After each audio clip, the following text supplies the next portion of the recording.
अस्सलाम वालेकुम। हे आहे मुंहिंजो शहज़ादो तारिक। तारिक मुंहुं त ॾेखार कहिड़ो थी हाणे उथी आयो निंड मां। 10 थिया आहिनि सुबुह जा ऐं हिन चयो त मूंखे बुसरी पचाए ॾे।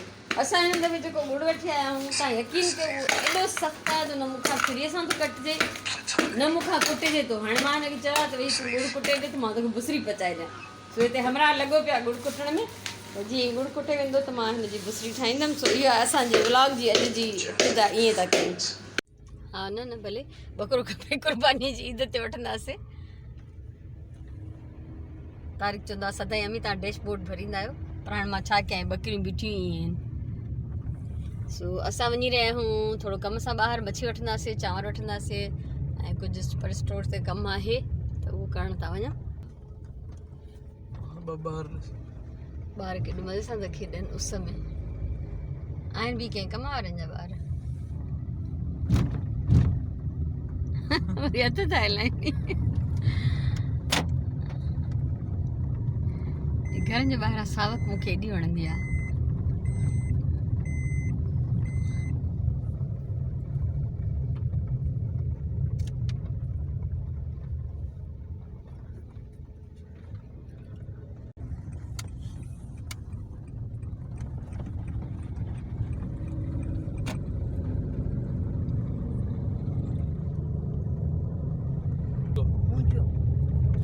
इहो असां पहिरियों बि सोचियोसीं त हाणे तूं कहिड़ी ॻाल्हि सैलानी वटि हलंदासीं। ॿुध उनजो आहे हिकिड़ो पार्टनर उहो कंदो आहे इहो कमु। उन खां ख़रीद करे असां हिकिड़े कसाई खे ॾेई ईंदासीं। उहो सॼो ज़िबा करे बूटियूं वूटियूं ठाहे असां पंहिंजे केटर खे उहो मीट पुॼाईंदासीं। उहो असांखे जेतिरो कॉस्ट लॻंदो चांवरनि वग़ैरह जो सिर्फ़ु ओतिरो वठंदो, मीट जो पैसा न वठंदो। उहो असांखे पूरी देग ठाहे ॾींदो। हाणे हुन मां असां कुझु हिसा ठाराए करे असां घर खणी ईंदासीं। अगरि तोखे कंहिं पर्टिकुलर माण्हू खे पहुचाइणो बि उहो पुॼी वेंदो। अच्छा इहा सॼी ख्वारी तूं खणंदे? इहो सॼी ख्वारी छा फ़ोननि ते कमु थींदो? इहो केटर वारा पाणी अॻियां करे छॾींदा सॼी। अच्छा केटरिंग वारा त क्वालिटी चङी हूंदी खाधी। क्वालिटी जहिड़ी मुंहिंजी शादी ई मानी ओड़ी। उहा त माण्हुनि खे अञा यादि आहे। तोखे यादि आहे अञा? उन खां ई त कराईंदमि ॿियो केरु आहे। सही आहे। आइडिया सुठो आहे सुराण मां।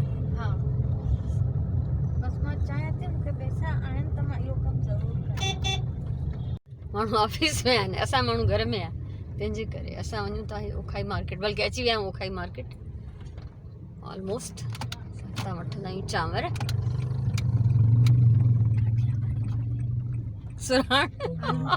सुराण खे वठी ॾेसि तारीख़। केॾी माना पार्किंग जी जाइ आहे। सॼी मार्केट ख़ाली पियो आहे। पाण नज़र दौड़ाए काथे अगरि मिलनी त बिहार जाने त मुंहिंजो कमु न वञे। साम्हूं छा निमको था मिलनि छा? हाँ हिन पासे निमको जो दुकान आहे। सुराण जो फेवरेट स्पॉट माना इहो न जिते बि निमको हुजे उहो सुराण जो फेवरेट। सो हितां तारीख़ वठी ईंदो चांवर। किथे पइनि? पोइ वठ तूं बीमार थिए त मूंखे न चइजांइ। किथे हूंदा आहे तुंहिंजे साम्हूं? किथे पोइ हल दा वठी ॾेसि त जेको चवई वठी ॾेसि। साम्हूं थर्सडे बाज़ार लॻल आहे पर कोन था वञूं असां। बसि ॻाल्हि ख़तमु। सो चांवर वरितासीं ऐं थोरो फ्रूट वरितो ऐं अञा कुझु ॿियो फ्रूट नज़र ईंदो त वठंदमि। सो हाणे असां वञूं था मच्छी वठणु।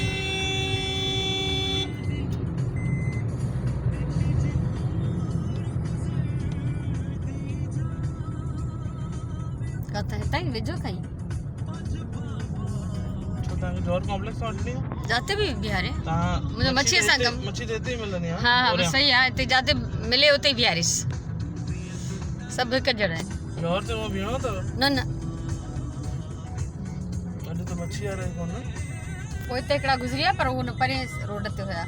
सर्विस लाइन में मोटो भले जीअं तोखे सही लॻे। न सुठो हुयूं मच्छियूं हुयूं लॻनि त पयूं। हाणे ज़ाहिर परे खां सुठियूं हुयूं। वेझो जी ख़बर न आहे।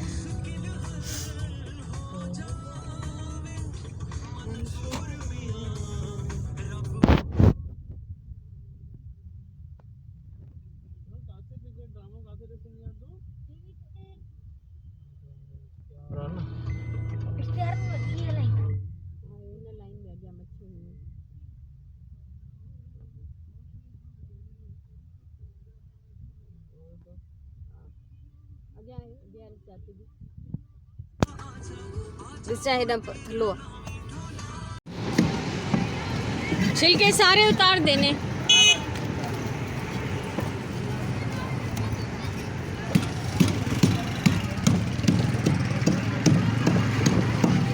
हिते सॼियूं भाॼियूं आहिनि मच्छियूं आहिनि अॻियां वारे ठेले ते पापलेट जो ढेर पियो आहे ऐं माशाल्लाह अलाह जूं नेमतूं भरियूं पियूं आहिनि ऐं वठण वारा बि जाम आहिनि थोरो अॻियां वञां थी ॾिसां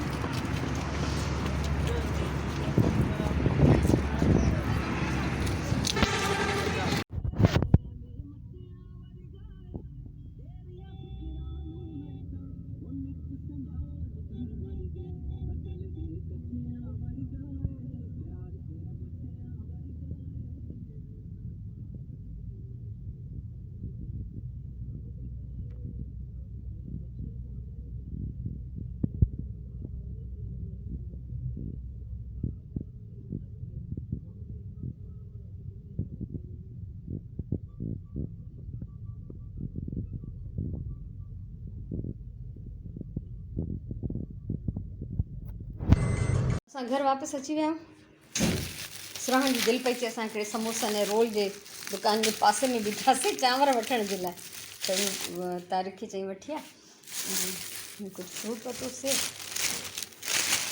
ॿियो जेको असां सुराहण जी बन वरिता आहिनि बर्गर ठाहींदी आहे ऐं चवांसि थी वीडियोस ठाहे पंहिंजो चैनल ठाहे त ठाहे ई नथी पर शौक़ु ॾाढो अथसि कुकिंग मां कुझु बि शयूं वठियूं आहिनि ऐं जेको मुंहिंजो ख़्यालु आहे त टिप ऑफ द डे में अॼु मां इहो शेयर कयां त बहितरु आहे हीअ भुॻड़ा आहिनि छिलियल ऐं बादाम आहिनि ऐं नारेल आहे इहो मां सोचां थी त अॼु वारे टिप ऑफ द डे में इहो ई शेयर कयां छो त मुंहिंजो आज़मायल आहे ऐं हिते कुझु फ्रूट आहे उनखां साई मच्छी वरिती आहे मंझंदि जी मानीअ में मच्छी चांवर ऐं टमाटनि जी चटणी पचंदी सुबुह भाॼी वारो आयो त उनखां पालक वरितीसीं सो थोरी पालक दाल बि लंच में ठाहींदमि पोइ इहो थींदो जो राति ताईं जो उहो खाधो थी वेंदो तारीख़ ऐं आसपास राति जो इनवाइटेड कंहिं शादीअ में त उहे राति ताईं न हूंदा ऐं चांवर त ख़ैर सां सुराइण की जीअं ख़बर पए चांवर पचाइणा हूंदा आहिनि रोज़ त उहा साफ़ु करे सवेर ई रखी छॾींदी आहे सो हाणे असां इहो घर जे कमकार में मसरूफ़ थी वेंदासीं हिकु थियण वारो आहे बल्कि हिकु थियो आहे हाणे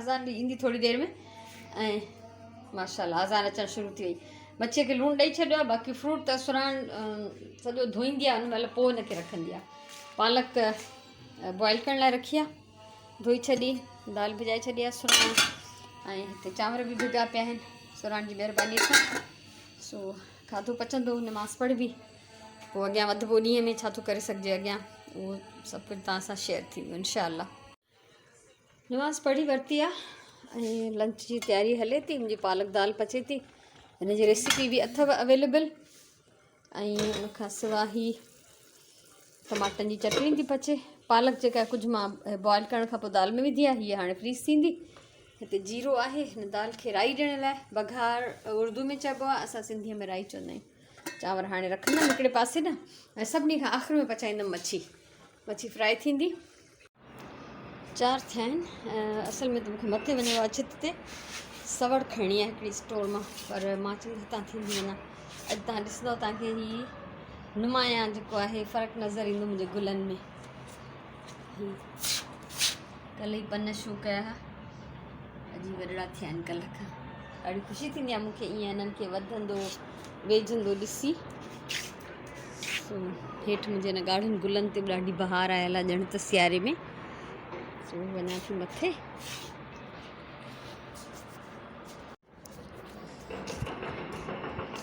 अची वियमि सुराइण जी असल में एॾनि ॾींहंनि खां हिकिड़ी क्विल्ट पई पाए त राति जो सीउ थो थिए पखो बि तेज़ था हलायूं त सोच मुंहिंजे लाइ सवड़ कढां हिकिड़ी सुराइण जे लाइ सवड़ लाहे आयमि असल में हीअ एतिरा ॾींहंनि खां हीअ क्विल्ट पई पाए हीअ ज़ाहिर सनी आहे ऐं उन सां गॾु हिकिड़ी रिली त पखो असां ज़रूरु फुल हलाईंदा आहियूं माण्हू एॾी ओड़ो पाड़ो देरि ताईं तूं जाॻी जो असां पूरो मूंखे आवाज़नि ते निंड न ईंदी आहे मूंखे हाणे अहसासु पियो थियो त पाण चए न पई सो हीअ जेका हे क्विल्ट तव्हां ॾिसी रहिया आहियो इहा सुराइण ठाही आहे हिन जॾहिं ठाहे वरिती पीसिस ठाही स्क्वायर सॼा न ठाहिया पोइ मां हिननि खे ॻंढियो मूंखे लॻो त हिकिड़ी आम रिलीअ खां हीअ वॾी हुई त पोइ वरी मां हिन में फिलिंग कराई अंदरां ऐं हिन जी क्विल्टिंग कराए छॾी मार्केट मां त इहा पई पाए त मूंखे अहसासु पियो थिए त पोइ अॼु असां हुनजे लाइ हिकिड़ी पंहिंजी देसी सिंधी सवड़ लाहे आया आहियूं। सो हीअ रैली बि मुंहिंजी पंहिंजी ठहियल आहे। उनखां अलावा हिते आहे मुंहिंजो ही सिलाई जो कॉर्नर। सॼी मुंहिंजी पंहिंजी दुनिया मुंहिंजे कमरे में ई आहे। कर्टन मां थोरो मथे करे छॾियो आहे छो त हिते जॾहिं मां कमु थी कयां न त इहो मेरो थो थिए, ऐं ॿियो दरीअ जे ॿाहिरां जो व्यू कुझु सुठो कोन्हे छो त गीज़र लॻल आहे ऐं वॉशिंग मशीन पई आहे, कपिड़नि जी रसी आहे जिते कुझु ईअं शयूं ऊट पटांग जीअं थांवनि जो टॉल थियो या अहिड़े क़िस्म जी शयूं। ऐं हिते मुंहिंजे पलंग जी साइड में पियो आहे हीउ हिकिड़ो नंढिड़ो रेक जंहिंमें इहे मुंहिंजो बास्केट्स धागनि जूं कपिड़नि जा टुकड़ा अलाए छा छा हिन में घणो कुझु पियो आहे। सो मां हीउ कॉर्नर ईअं ई रखियो हो जीअं असां हिन घर में आयासीं 2 साल पहिरियों त ईअं शयूं रखंदा वियासीं बसि, त अञा ताईं ईअं रखियूं पयूं त मूं हुनखे कुझु प्रॉपर सेट न कयो आहे। हीअ घुरायमि कपिड़ा ऑनलाइन, इहे बि हिते ई पिया आहिनि, इहे सिबड़ा आहिनि, इहे मुंहिंजो सामान जा धागा। त हीअ कुंड मुंहिंजी काफ़ी हिन महिल बेतरतीब आहे। सो मां चाहियां थी त अॼु हिन जो कुझु मां चेंज कयां, कुझु हिन में तब्दीली आणियां। उहा छा हूंदी उहा मां कुझु चई नथी सघां, पर मां कोशिशि कयां थी त हिते कुझु न कुझु मूंखे चेंज करिणो आहे।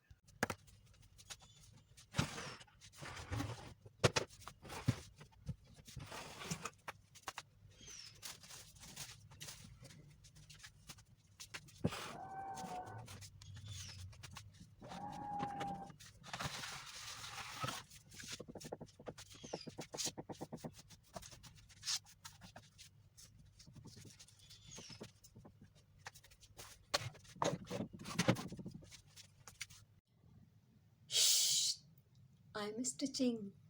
ही ॾिसो, ही फ्रेम आहिनि जेके सुगंध मूंखे भरे ॾिना हुआ। फ्लैट में जॾहिं रहंदा हुआसीं त मुंहिंजो हिकिड़ो सिलाई जो कॉर्नर हूंदो हो, उते ई लॻल हूंदा हुआ।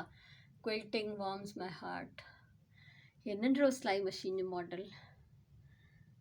हीअ ॾिसो, हीअ सॼो सिलाई जो सामान, मेजरिंग टेप, रील, कैंची, सुयूं, बटण, सभु कुझु, पिन कुशन। हे मां पंहिंजो कॉर्नर कयो आहे सेट। ठीकु आहे, मुंहिंजो पलंग आहे, मथनि खां आयतल कुर्सी लॻल आहे, हुनजो मुंहिंजो कॉर्नर आहे सिलाई जो। अच्छा, हीउ लैंप जेको आहे ज़रूरत जे वक़्तु मां हिनखे फेराए हिन पासे करे सघंदमि मशीन जे मथां सिलाई जे महिल, ऐं सिलाई नथी कयां त मां हिनखे पासे ते थी रखां। ठीकु आहे, कर्टन नेट करे छॾियमि छो त हूअं हिते सिलाई मशीन हुई, तेल पई हणां, मशीन में तेल पई विझां या छंडा वंडा उथण जो मूंखे भउ पियो थिए त मां पर्दो ख़राबु पियो थिए मुंहिंजो। हे पंहिंजो ही हिते रखियो अथमि जेको मुंहिंजो कैबिनेट हो रंगीन, ऐं रेक हिन पासे। इन में इहो काठ कबाड़ रखणु तमामु ज़रूरी आहे। हेठि जेके आहिनि ख़ाली दॿा पिया आहिनि पाठे जा, जेके या त मूंखे डेकोरेशन में कमु ईंदा आहिनि या कॾहिं कंहिंजे कुझु मोकिलियां थी त मूंखे पैकिंग लाइ खपनि, त इहे मूंखे हैंडी रखणा पवंदा आहिनि। मां मथे अगरि स्टोर में रखां त इहा लह चढ़ मुंहिंजे लाइ मुश्किल आहे। इहे सभु कम रोज़ु थींदा रहंदा आहिनि। हीअ मुंहिंजी डेस्क आहे जेको क़ुर पढ़ण जी या राइटिंग जी। कपिड़ा हिते मथे रखिया अथमि थैली में विझी पैक करे। ऐं हीअ हिते नंढड़ी हीअ ट्रे हुई जेका मां तव्हांजे साम्हूं ई पेंट कई संडे बाज़ार मां वरितल, जस्ट 20 रुपीज़ जी हिकिड़ी काठ जी पिटल ट्रे, उनखे मां इहो पेंट कयो। हीअ नंढिड़ो मशीन जो मॉडल, इहो बि मूंखे गिफ्ट मिलियल आहे। सो बहरहाल प्यारा आहिनि अहिड़ा के जेके मूंखे अहिड़ा तोहफ़ा ॾियनि था जेके मुंहिंजी मर्ज़ी जा आहिनि। ऐं हीअ मोती वग़ैरह जेके सिलाई मशीन जे पोयां पियल हुया, बोतलूं त मूं खणी हिन ट्रे में विधा, थोरी डेकोरेशन बि थी वई। हिन सरफेस जे हेठां तव्हां यकीन कयो अलाए छा छा ही छा ॾेखारियां मां तव्हांखे। हीअ मुख़्तलिफ़ कटिंग्स रिलियूं जेके मां ठाहींदी आहियां उन्हनि जे लाइ हीअ स्टेंसिल कटींदी आहियां। जीअं हिन ते लिखियल आहे फिरणी, त फिरणी वारी का डिज़ाइन हूंदी, उहो त पोइ डिटेल में कॾहिं पढ़ंदमि। पोइ सना सना जेके कागज़ हूंदा आहिनि उहे मां हिन जे हेठां विझंदी वेंदी आहियां, त हर मुंहिंजी जाइ जेका आहे भरियल आहे। ऐं हीअ हिते सिलाई मशीन आहे, हेठां डस्टबिन आहे, कुझु कुंड में एक्स्ट्रा हेठां नंढड़ा प्लांटर्स पियल आहिनि जेके अञा यूज़ न थिया आहिनि।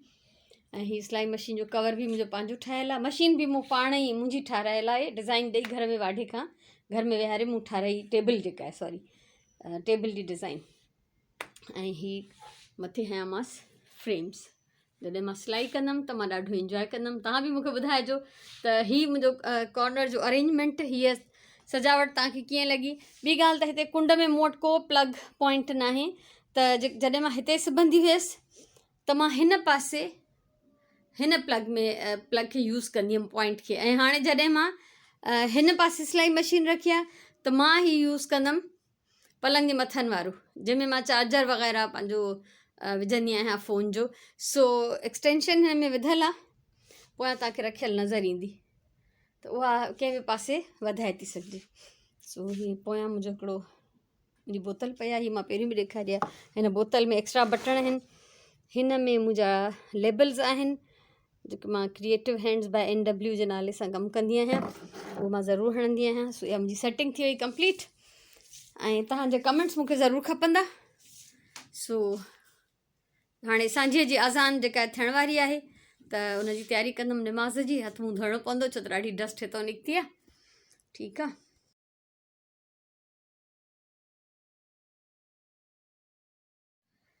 टिप ऑफ द डे, अॼु जी टिप, जीअं मूं वीडियो जे शुरू में तव्हांखे ॾेखारियो त ॿाहिरां मां वठी आयमि बादामियूं ऐं छिलियल भुॻड़ा ऐं ॾूंघी खोपरो नारेल जेको बि चओ। सो जेकॾहिं कंहिं माण्हू खे शुगर जे करे, डायबिटीज़ जे करे कमज़ोरी हुजे त उन जे लाइ इहो आहे त बादामियूं, छिलियल भुॻड़ा ऐं खोपरो ॾूंघी इक्वल खणी मिक़दार में उहे कुटे रखजनि, ऐं रोज़ानो राति जो हिकिड़ो टेबल स्पून, हिकिड़ो खाइण वारो चमिचो उहो खाई उन जे मथां हिकिड़ो गिलास खीर जो पी छॾियो त उहा कमज़ोरी ख़तमु थी वेंदी। अच्छा, इहो मूं इलाही अरसे खां संभालियो पियो, नुस्ख़ो संभालियो पियो। आख़िर मूंखे एतिरी वीकनेस थी वई गुज़िरियल महीने, सम्झो गुज़िरियल महीने ताईं, जो मां बिल्कुलु उथां पई त लड़खड़ायां पई, तव्हांखे महसूस बि न थियो हूंदो मुंहिंजे व्लॉग्स मां। ऐं मूंखे एॾा चकर थियण लॻा जो हालांकि मुंहिंजी शुगर कंट्रोल हूंदी आहे, मां पंहिंजो ट्रीटमेंट, पंहिंजो खाइण पीअण सभु बहितर रखंदी आहियां, पर वीकनेस ख़तमु न पई थिए। मूं चयो त चवंदा आहिनि कख हेठां लख आहे, भला हीअ त नंढिड़ो नुस्ख़ो आहे, भला ॿियो न थींदो, राति जो पेट भरे खाई पी सुम्ही पवंदमि, त मां इहो कयां थी। त यकीन कयो, मां सम्झां थी 20-25 ॾींहं थी विया हूंदा मूंखे इहो खाईंदे, ऐं मां पाण में काफ़ी एनर्जी महसूसु कयां थी। यानी मुंहिंजी जेका वीकनेस हुई उहा 60% घटि थी वई आहे। मां पाण खे इलाही सुठो महसूसु कयां थी, उथंदे वेहंदे फस्ट क्लास घुमां फिरां थी, कोई फ़र्क़ु नथो पए मूंखे, माना उहा वीकनेस कोन्हे उहा। त इहो सुठो हिकिड़ो नुस्ख़ो आहे, हिकिड़ी इन शइ जा कोई साइड इफ़ेक्ट्स बि कोन्हनि। हाणे तव्हां जॾहिं हिकु टेबल स्पून इन शइ जो खाओ था त उन में केतिरियूं बादामियूं आयूं, केतिरा भुॻड़ा आया, केतिरो पीस नारेल जो आयो, थोरो थोरो आहे सभु, कुझु घणो न आहे, ऐं हिकिड़ो गिलास खीर जो। ठीकु आहे, हिकिड़ो कप या हिकिड़ो गिलास जेतिरो बि तव्हांखे गुंजाइश हुजे। सो इहो मुंहिंजो आज़माइल अथव, मां तव्हांजे साम्हूं आहियां, ऐं मां कोशिशि उहा ई कंदी आहियां त तव्हां सां टिप्स उहे शेयर कयां जेके मूं आज़माई हुजनि, या मुंहिंजे घर में या मुंहिंजे आसपास फैमिलीअ में कंहिंजो तजुर्बो थियलु हुजे। ठीकु आहे। सो इहा हिकिड़ी टिप आहे अॼु जी, मूंखे उमेदु आहे तव्हांखे इहा पसंदि ईंदी। ऐं अलाह न करे पर अॼुकल्ह हर घर में डायबिटिक पेशेंट्स जेके आहिनि ई आहिनि, शुगर जा मरीज़ आहिनि, त कंहिंखे बि अगरि इहो मसइलो हुजे त हल थी सघे थो।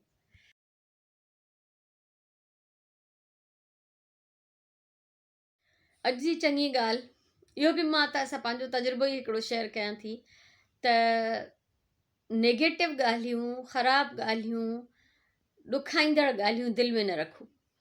ॾाढी ॾुखी ॻाल्हि आहे, मूं पाण खे ट्रेंड कयो, पंहिंजे दिमाग़ खे ट्रेंड कयो, सेट कयो इन शइ ते त का बि ख़राबु यादि, का बि दिलि ॾुखाईंदड़ ॻाल्हि मूंखे पंहिंजे ज़हन में नाहे रखणी। ॾाढी महिनत लॻंदी, ॾाढो टाइम लॻंदो, पर अलाह ते रखो त तव्हांजा सभु कम थी वेंदा। ॾिसो, असांजी दिलि या असांजो दिमाग़ को डस्टबिन नाहे त उहे यादूं, उहे ख़्याल, उहे ॻाल्हियूं जेके असांखे ॾुखाइनि थियूं, तकलीफ़ थियूं ॾियनि, या उहे माण्हू जिन असांखे ज़िंदगीअ में ईज़ायो आहे, उन्हनि खे हर वक़्तु यादि रखी पाण खे तकलीफ़ ॾियूं, त उहो गंद, उहो कचिरो आहे सभु कुझु। इहे अहिड़ियूं ॻाल्हियूं ईज़ाईंदड़, ॾुखाईंदड़, तकलीफ़ ते ॻाल्हियूं कचिरो आहे, हिकिड़ो गंद आहे जेको असां पंहिंजो पाण खे डस्टबिन ठाहे पंहिंजे दिलि ऐं दिमाग़ खे भरे वेठा आहियूं। असां डस्टबिन न आहियूं, त उनखे विसारियो, उन्हनि खे इग्नोर कयो, दरगुज़र कयो। ऐं ॿी ॻाल्हि इहा त मां चवंदी आहियां त जीअं असां मानी खाई उथंदा आहियूं न, पंहिंजो दस्तरख़्वान छंडींदा आहियूं, त मां ईअं ॾुखनि जे उन ॻाल्हियुनि मां, ॾुखनि जे उन्हनि जुमिलनि मां, उन ॾुखाईंदड़ यादुनि मां पाण खे ईअं छंडे छॾींदी आहियां। या ईअं खणी सम्झो त मां पंहिंजे दिमाग़ खे इहो फीड करे छॾियो आहे त भई जेका बि ॾुखाईंदड़ यादि आहे उहा डिलीट करणी आहे, उहा डिलीट थी वेंदी। ऐं इहो सॼो तव्हांजे सोच सां, तव्हांजे पंहिंजे विल पावर सां थींदो। न त पयूं ॻाल्हियूं अंदरि में उहे पयूं पचंदियूं आहिनि, इंसानु अंदरि ई अंदरि हिकिड़ी जंग हलंदी हूंदी आहे, उन माण्हू जा आसाब कमज़ोर थी वेंदा आहिनि, उहो माण्हू बीमार रहणु लॻंदो आहे, उहो डिप्रेशन, उनखे हर क़िस्म जा ज़हनी मर्ज़ इंसान खे लॻंदा, जेको रुॻो ॾुख पालींदो, सूर पालींदो। तव्हांजी ज़िंदगी क़ीमती आहे, तव्हांजो टाइम क़ीमती आहे, उहे माण्हू उहे यादूं तव्हांजे लाइ इम्पॉर्टेंट न आहिनि। तव्हां जेकॾहिं उन्हनि खे यादि रखो था, पंहिंजो वक़्तु ज़ाया था कयो, पंहिंजी सिहत बर्बादु था कयो।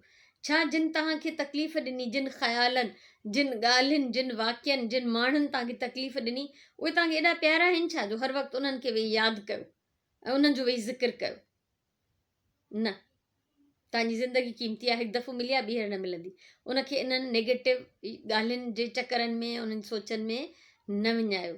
सुठो सोचियो, सुठो कयो, दरगुज़र कयो, बर्दाश्त कयो, विसारण जी कोशिशि कयो, उन्हनि ॻाल्हियुनि खे यादि न कयो। तव्हां इहो पंहिंजे दिमाग़ खे सम्झायो त मूंखे इहो न आहे रखिणो पंहिंजे ज़हन में, इग्नोर कयो। ऐं बीइंग मुस्लिम, मां त हर वक़्तु पढ़ंदी रहंदी आहियां ला हौल वला कुव्वत इल्ला बिल्लाहिल अलियुल अज़ीम। जॾहिं बि इंसान आहियां, मूंखे सभु ॻाल्हियूं असरु थियूं कनि, माण्हुनि जा रवैया असरु था कनि, तकलीफ़ दे वाक़िया जेके बि थियनि था, कुझु बि थिए थो, मूंखे बि असरु थो थिए। ईअं त न आहे त असां पथर जा न आहियूं, पर मां पढ़ंदी आहियां पंहिंजे मथां ला हौल वला कुव्वत इल्ला बिल्लाहिल अलियुल अज़ीम, या ला हौल वला कुव्वत इल्ला बिल्लाह, एसि ताईं ज़रूरु। ठीकु आहे।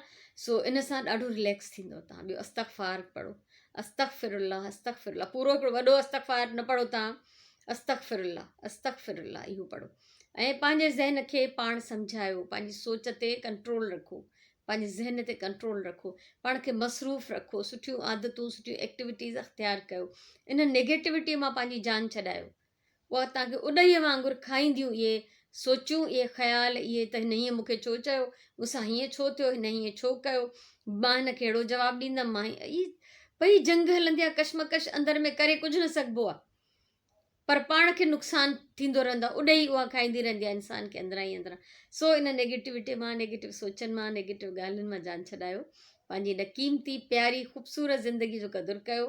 उन्हनि माण्हुनि खे धूड़ विझी छॾियो, उन्हनि ॻाल्हियुनि खे, उन्हनि वाक्यनि खे, उन्हनि यादियुनि खे धूड़ विझो जेके तव्हांजी ज़िंदगीअ में तकलीफ़ ऐं उदासी पैदा कनि। ख़ुशि रहो, आबाद रहो। अॼु जे इन ख़ूबसूरत ॻाल्हि सां, मुंहिंजे तरफ़ां इहा ख़ूबसूरत ॻाल्हि आहे, असां हिन अॼु जे व्लॉग जो इख़्तिताम कयूं था। मूंखे उमेदु आहे तव्हांखे अॼु जो व्लॉग वणंदो ऐं यकीननि तव्हां मोट ॾींदो। मां तव्हांजे प्यारनि प्यारनि कमेंट्स जो इंतज़ारु कंदी हूंदी आहियां ऐं तव्हांजा हौसला अफ़ज़ाई वारा कमेंट्स पढ़ी वरी सुभाणे ते वरी मूंखे नई सही व्लॉग ठाहिण ते दिलि चाहींदी आहे।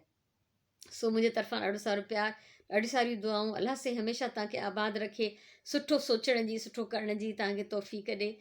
ज़िंदगी रही त इंशाअल्लाह वरी सुभाणे वारे व्लॉग में मिलंदासीं। तेसिताईं अल्लाह भाई।